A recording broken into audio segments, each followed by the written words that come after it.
Welcome to Mint Conclave.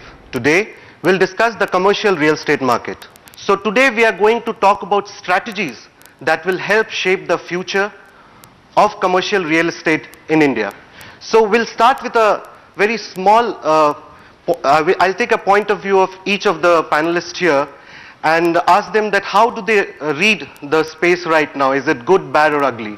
So if we can start with Mr. Sharma here. So how do you read the current state of real estate here? Is it good, bad or ugly? See, I would say it is between good and bad. Exactly not bad, but we have a lot of commercial space lying unleased or unsold in different cities. The mall culture, which started in nearly 2002, it geared up till 2006, and thereafter after the global meltdown, the first the property which was hit, that was the mall and the commercial space. So you think it's been hit? Yes. Quite a bit. So Samir, if you can give your view, please. See, what I'd like to say is with respect to commercial real estate, as we speak today, we've seen 36.7 million square feet absorbed in 2012.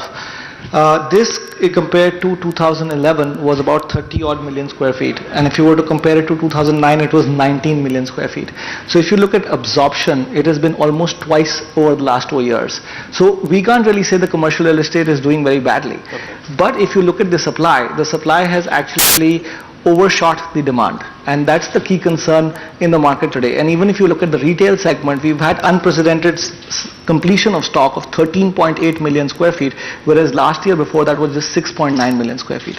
So you've had unprecedented supply that got completed. So is it because of the earlier projects which started earlier? Yeah, so we've been witnessing, thanks to the FDI that came in from 2005, the real effect of FDI started to happen in 2008, and the effects of that 2010, 2011. So now you're seeing a lot of completed stock coming into the market. Yes, the demand has not been able to match up to the supply that has happened over the last 2.5 years, and that's primarily because of the slowdown of the economy and the global economy as well. But if you were to compare it globally, we've been doing reasonably well. So Ravi, if you can further point. See, I believe that instead of categorizing it as is there a problem, we should focus on how is it that we can improve. The population is growing, the salaries are improving. Instead of one member in a family, more than 2 or 3 people are working now. Residential, mid-segment, lower mid-segment are doing fantastic. And of course, they need to go to shop. So it is not, the demand should have been there. And 3 years ago, we heard a lot about 94 to 98% of the Indian commercials are in the unorganized sector, so they should come in. So the malls and allied items like that should improve, and all that didn't happen. So the problem does not lie in the demand. The problem probably lies, in my mind, in the niche area where we went. So for example, if I take example of a mall, why are malls empty? Because a few developers sold 80% of their malls, and it was those investors wanted to lease it at X plus 2, which was not happening. So the occupancy didn't come in.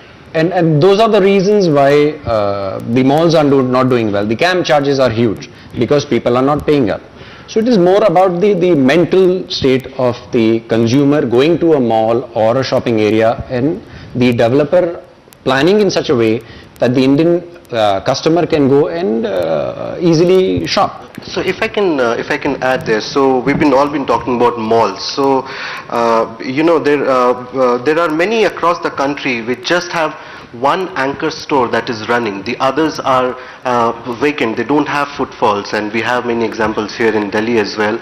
So is it again the case of because I'll not there's a mall which is doing very well here in Saket, and another one beside it, it's not doing well. This just has one anchor store, it's not doing well. Chintan, can I have your view on this one? If you look at organized retail and the way construction has happened, even if I look at what's happening in other parts of India, be it in Mumbai, if I look at, say, and again not taking names, but if you look at a mall in Worli and a mall in Lower Parel, the way it's been designed, if you can walk into the mall and if you can take the escalator straight up to the food court or the entertainment area, finish it and walk down without passing through any of these stores, you really miss the boat. So designing of the mall is very important, and I think some of the newer malls that I've seen, the design is much more efficient and much more strategic, so that a lot of store frontage is created and people get a lot of footfalls. And I think the more you go through the system, if I look at IKEA, the way it is, you cannot get to any part of the store without going through the whole store. So it's just a single store. You start from the entrance of the door and you have to pass through every other area before you can exit the store, which means your eyeballs will reach everything, and probably you might do any impromptu buying. And that is, I think, the way Indian retail sector is moving. As you get more organized, as you get better development structures, things will improve. And I agree with you. Rohit, how much do you agree with this? Because No, I agree. I would like to add a point to that. Design is very, very important. At the same time, when you are comparing these two malls, it's also about the business model of that mall, which is very important. The successful one was developed on a leased, yield-based business model, whereas the other one was on a foregone era selling shop by shop model. Mall cannot be run by selling shop by shop, and that is what I think has happened. Maturity has dawned in the second phase of India's mall development phase, where you see serious mall players who are going into a lease-based model instead of selling shop by shop. So, if I can ask you, as a developer, would you, given the current price levels of rentals and capital values, so compared with, say, 2005, 2006, 7, would you be more comfortable, would you want more to sell more or lease more? Well, that's a conflict between the desire and ability, actually. No, because as you said that it's a foregone era of yes, selling. The right thing would be, if we're talking about commercial real estate, it would be to own to lease and ultimately get into a REIT kind of a structure. But for that to happen, there is still a lot more regulatory and the financial structure which is required. I had a 14, 15, 16% construction finance and absolute lack of equity capital for doing such projects. You cannot fly these models, Okay, we'll be back after a short break, but when we come back, we'll talk more about the strategies for the future.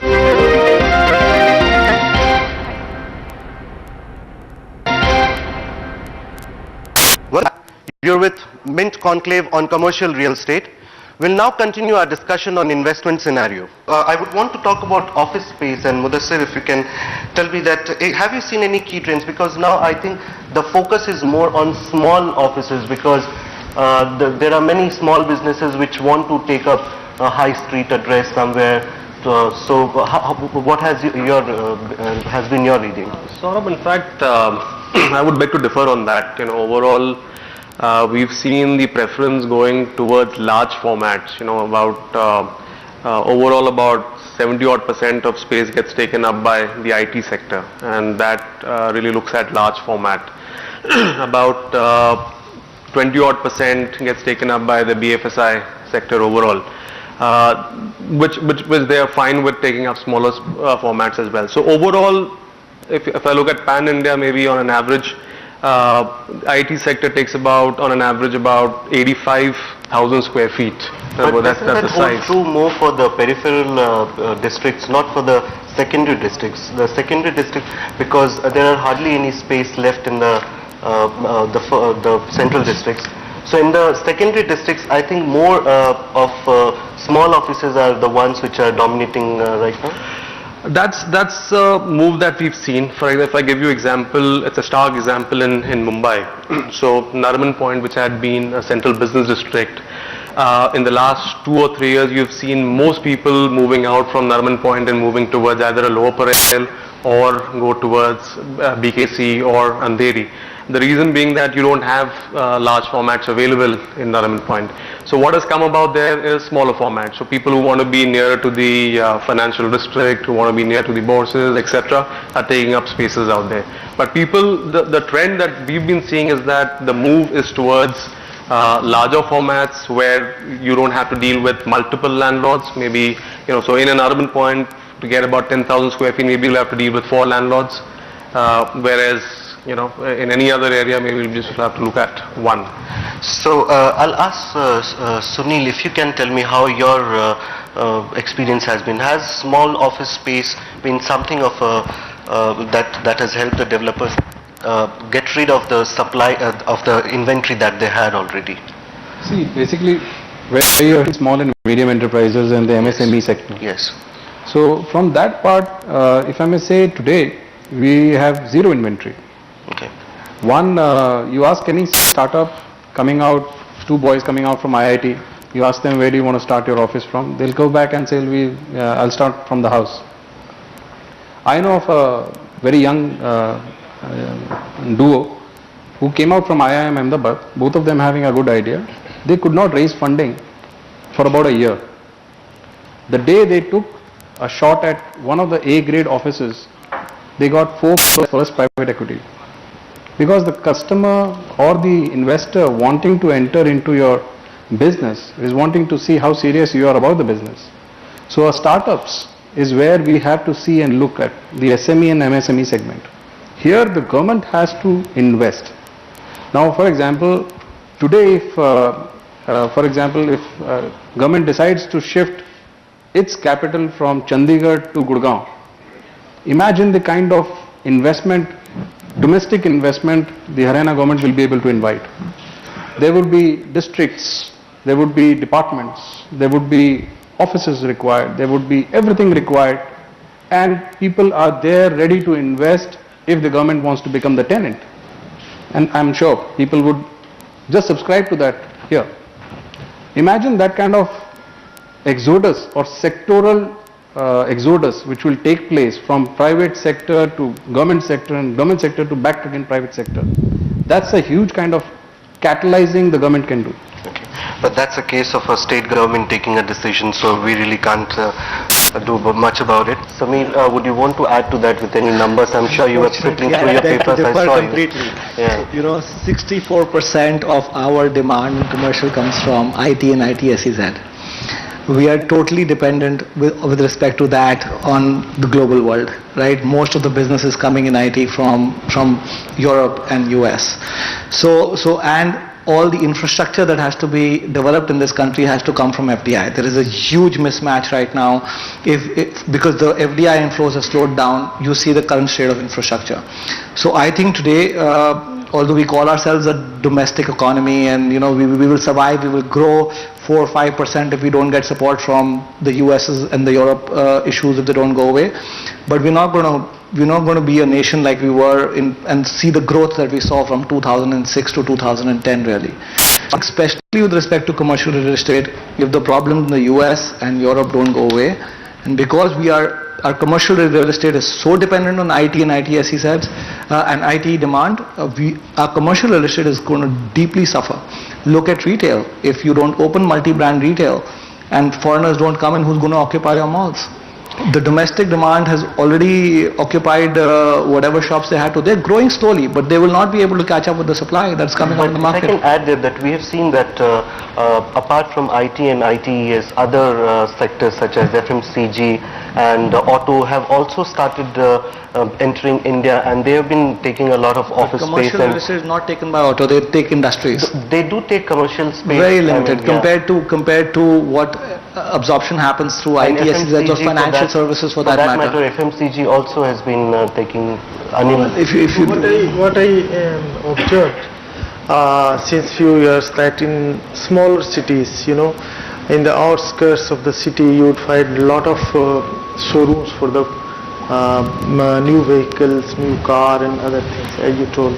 That is also in demand. But if we look at the tier 1 cities where there is already paucity of space, so there the demand of FMCG is of course very much important. But really it was dependent on IT and ITs few years earlier. But when the IT industry became sluggish because of many regions in India, thereafter the developer or the owner of the space, they become skeptical whether the IT and IT's space would be leased out in their office space. But currently what I would like to say, the policy also matters a lot. In SAYS, the policy is it is not compatible with the supply. So in that case also again suddenly the demand of the commercial space has gone down. Definitely the overseas, we are not insulated to any overseas problem. It's true. But it is better this time what we had experienced 3-4 years ago. Suppose in 2008, you can say that IT and IT's industries are they are very much prevalent in Indian context. So now at this time, the owners of office space or the developer, they are not much dependent on IT and ITs. Okay, we'll be back after a short break, but stay tuned for more on the strategies going forward.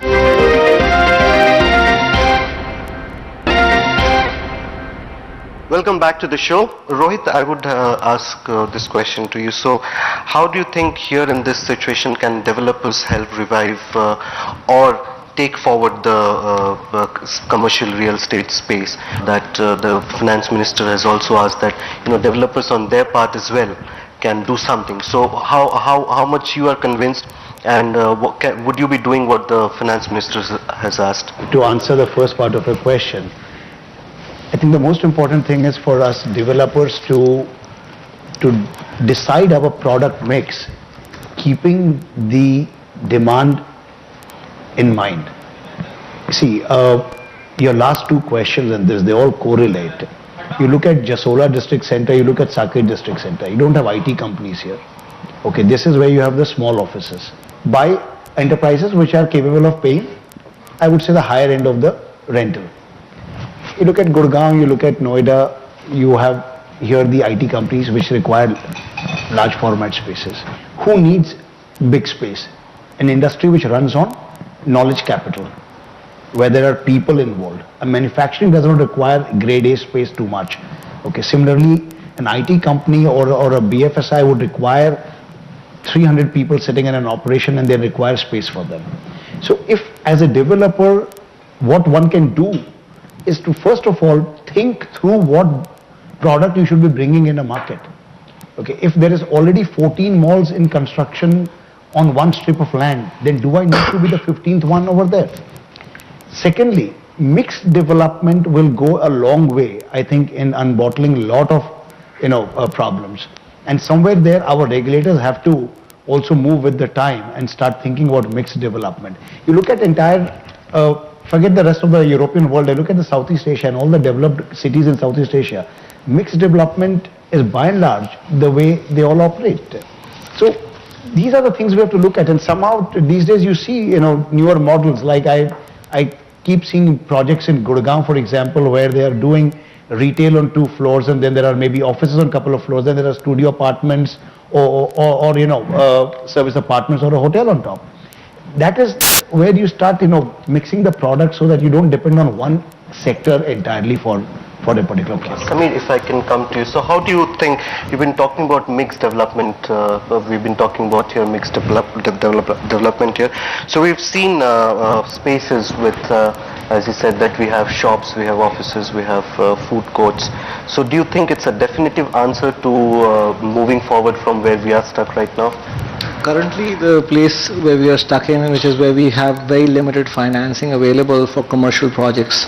So you need to build a model where you can have self-liquidating projects, and you can fund part of the projects and make sure that your whole overall development is suitable to the current environment. And this is the only viable medium that is available today, because of funding dried up both from private equity players or from banks. And if you, like I said, if you do selling in retail spaces, you can get into a problem, but there's no problem if you do selling in commercial spaces.